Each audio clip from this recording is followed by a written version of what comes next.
crise sanitaire, l'hospitalisation à domicile a confirmé sa capacité d'adaptation et d'innovation. Les structures d'HAD ont en effet poursuivi leurs activités pendant la crise du Covid-19. Les plus exposées ont même bénéficié d'un surplus d'activité d'environ 20% entre mars et mai 2020. Mieux, elles sont venues à la rescousse des hôpitaux, des EHPAD ou encore des professionnels de santé libéraux. En réalité, la crise sanitaire a mis le projecteur sur le rôle spécifique et stratégique de l'HAD.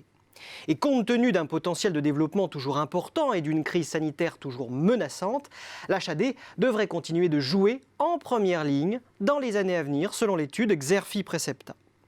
Si la crise du Covid-19 a permis à l'HAD de conforter sa place dans le système de soins français, cette activité, encore émergente et de taille modeste, va devoir relever plusieurs défis, et d'abord celui de gagner en maturité.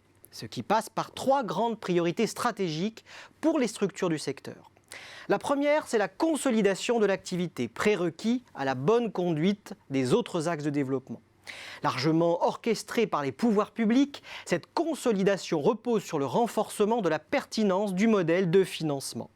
En clair, la réforme de la T2A attendue d'ici 2022 devrait permettre une meilleure prise en compte des surcoûts de certaines prises en charge. Cette consolidation repose aussi sur la capacité à générer des marges intrinsèques grâce à la taille critique. Deuxième priorité, le renforcement de la place de l'HAD dans l'offre de soins. À cet effet, il convient d'accentuer la place de l'HAD dans les filières de préadmission et aux urgences et de renforcer la collaboration avec les acteurs de la coordination comme les réseaux de santé.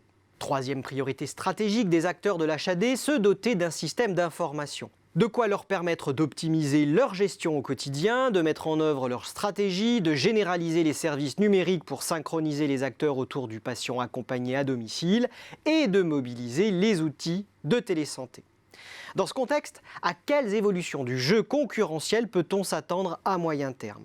Certes, le paysage concurrentiel prend peu à peu forme sous l'effet de la concentration de l'activité et de la diversification des portefeuilles. En réalité, les tailles moyennes et médianes des structures d'HAD restent limitées et la concurrence intense dans de nombreux territoires. Face à cette dynamique contrariée, la concentration du marché de l'HAD repose avant tout sur la croissance organique des acteurs. Façonnés par des logiques de parcours ou de flux de patients, 4 grands ensembles se distinguent. Les grands acteurs diversifiés continueront à dominer le marché grâce à leur taille critique, une forte volonté de développer leur réseau et leur approche globale des prises en charge à domicile. Tournés vers le monde hospitalier, les acteurs sanitaires devront mobiliser leurs ressources pour s'intégrer davantage dans les filières de prise en charge et de prescription externe.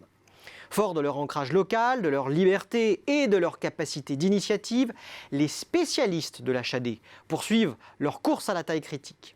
Quant au groupement hospitalier de territoire ou GHT, ils devraient engager un chantier de restructuration de leur offre HAD.